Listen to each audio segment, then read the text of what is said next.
Yeah, because they're tough bushes. Nothing. Yeah, they definitely. Oh, there's a huge spider. Daddy longlegs. It's a daddy longlegs, dude. That's all. And that's what they did. And they just beat the bushes, right? With their paddles or sticks or whatever they had. And it all came off. Yeah. I know.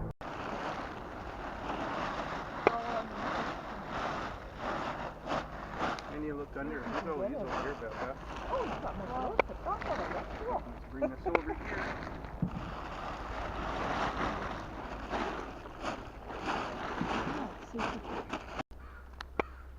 So these are actually called soapberries, and I was reading online, I've never foraged these before, but they're also called foamberries.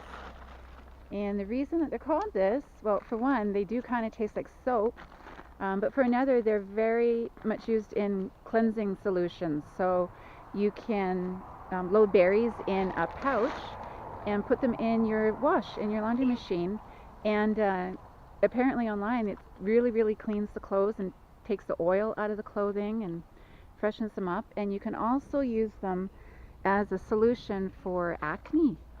So you just boil the berries up and it releases its cleaning properties, and you can make an astringent for face application. And I think we're going to actually try making a solution up and seeing how it does for washing dishes, because it's supposed to help remove oils. And for a janitorial company too, because we're always looking for eco-friendly cleaning solutions for our bathrooms and things. So this might be a viable solution for us.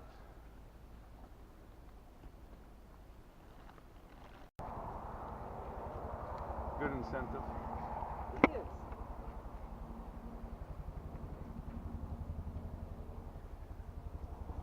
Almost looks like cranberries.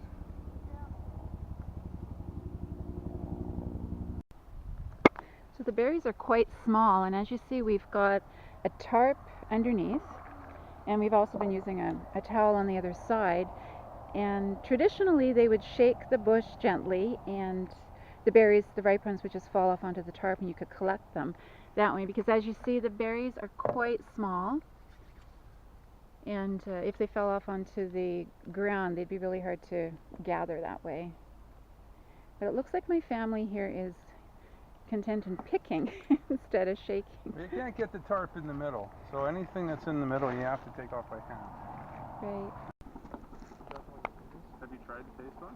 Why did I clip them open my mouth and I licked the fingers? Put one in your mouth.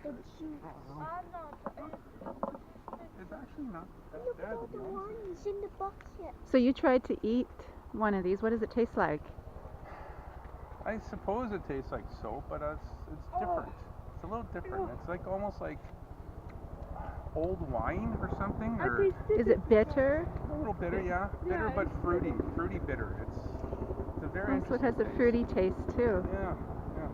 Try one more here.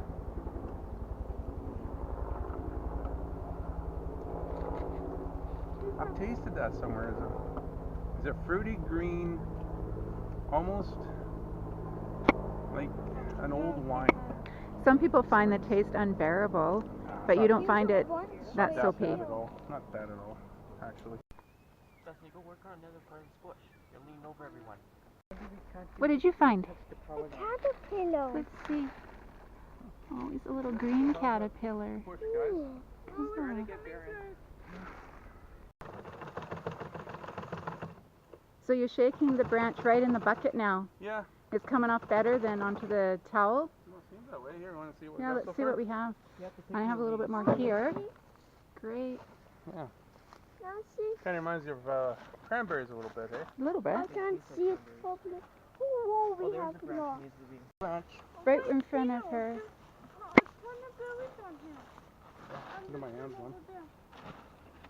You want that? See if you can clear that part off, okay?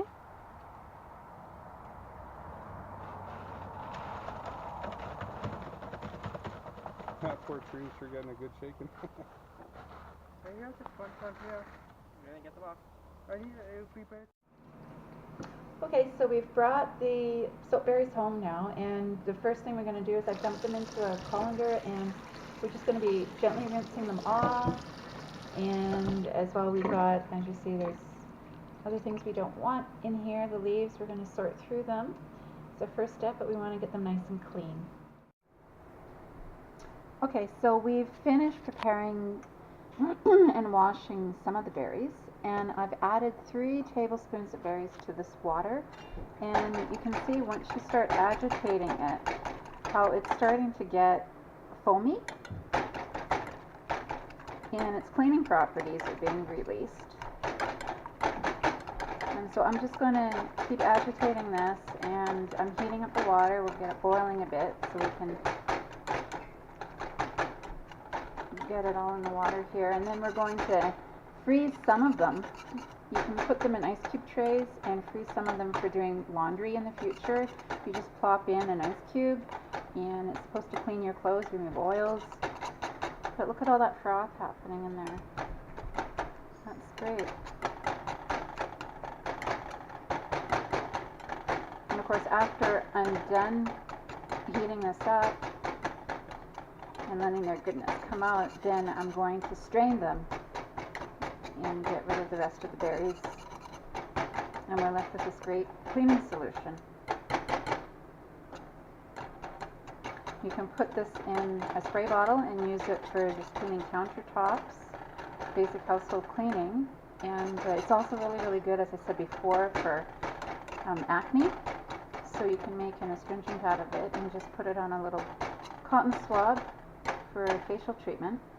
But look at all that foam.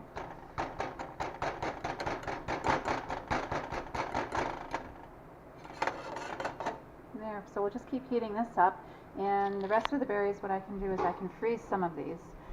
Again, it can be used fresh, and the taste isn't too bad, a little bit soapy, a little bit bitter, but you can add these into other foods with a stronger flavor as well, and you won't even know they're there.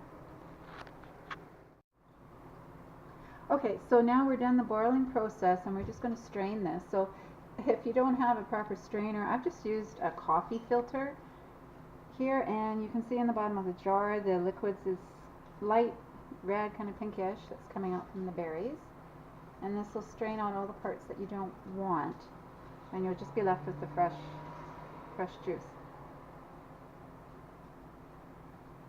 It takes a little bit to get through. We've got quite a bit here. We'll probably end up having a jar and a half. And then again, you can use some of them and freeze the liquid if you're not going to use it all right away.